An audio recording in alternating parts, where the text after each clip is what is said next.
Screen పై ఎప్పటికీ hit కొట్టే కథలేవంటే sports backdrop లో వచ్చేవే అని టక్కుని చెప్పొచ్చు. ఇప్పటి వరకు స్పోర్ట్స్ బ్యాక్డ్రాప్ లో వచ్చిన సినిమాలన్నీ బ్లాక్ బస్టర్ హిట్ లేదంటే బాగున్నాయి అనిపించుకున్నాయి, కానీ ఫ్లాప్ అయిన సందర్భాలు చాలా తక్కువ. ఆటలంటే గెలుపు ఓటమి మాత్రమే కాదు, ఆ మధ్యలో సాగే ఎమోషన్. మరి సరికొత్త ఆటతో బరిలోకి దిగిన స్పైకర్ మూవీ ఎలా ఉంది?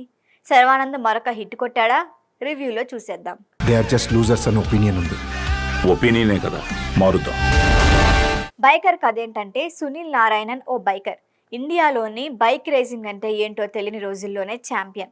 కొడుకు విక్కీకి కూడా బైక్ రేసింగ్ అంటే ఇష్టం. కొడుక్కి కోచ్గా మారతాడు సునీల్ నారాయణన్. తన కొడుకుని ప్రపంచ ఛాంపియన్గా చూడాలని ఆశపడతాడు. అందుకోసం చాలా కష్టపడతాడు. అనన్యతో ప్రేమలో పడిన విక్కీకి తండ్రితో దూరం పెరుగుతుంది.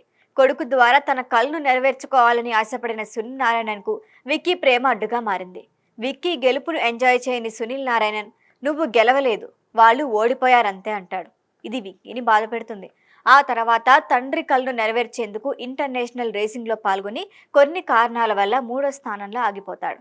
అదంతా వదిలేసి భార్య బిడ్డతో సంతోషంగా ఉంటాడు విక్కీ. దీంతో తండ్రి కొడుకుల మధ్య విభేదాలు మొదలవుతాయి. తండ్రిపై ఏకంగా మోసగాడు అనే ముద్రే పడుతుంది. సునీల్ విక్కీ ఇద్దరు ఎందుకు రేసింగ్కి దూరమయ్యారు? మళ్ళీ ఆటలోకి ఎందుకు వచ్చారు? సునీల్ నారాయణన్ కళ నెరవేరిందా? ఇదే మిగిలిన కథ. స్పోర్ట్స్ బ్యాక్డ్రాప్లో వచ్చే సినిమాల్లో ఆట ఉత్కంఠ పెంచాలి, ఎమోషన్లు పండాలి. బైకర్ మూవీలో ఏ రెండింటిని బ్యాలెన్స్ చేయడంలో సక్సెస్ అయ్యాడు డైరెక్టర్ అభిలాష్ రెడ్డి. మన దేశంలో క్రికెట్కి తప్ప ఇంకే ఆటకి పెద్దగా ఆదరణ లేదు. రేసింగ్ తెలుసు, కానీ ఆ ఆటకి ఎక్కువ మంది అభిమానులు లేరు. రేస్లో ఎవరు ముందెళ్తే వాళ్లే విన్నరని మాత్రమే మనందరికీ తెలుసు. అయితే సింపతి, ఎంపతి రెండూ చాలా కీలకం. పైగా ప్రతి ఆటలోనూ హీరోనే ఫైనల్గా గెలుస్తాడు. ఇది కూడా ప్రేక్షకులకు తెలుసు.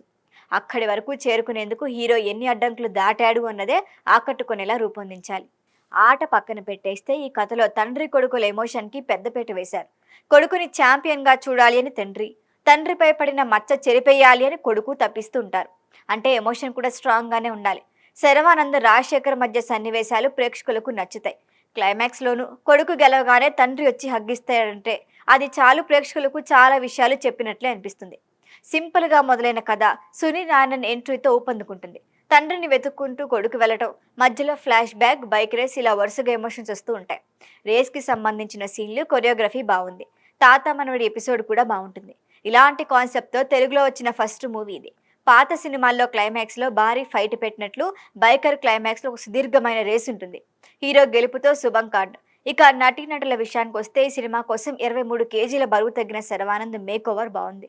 రాజశేఖర్ లాంటి బలమైన నటుడు సాయి కుమార్ వాయిస్ సినిమాకి ప్లస్ అనే చెప్పాలి. మాళవిక క్యారెక్టర్ మలిచిన తీరు బాగుంది.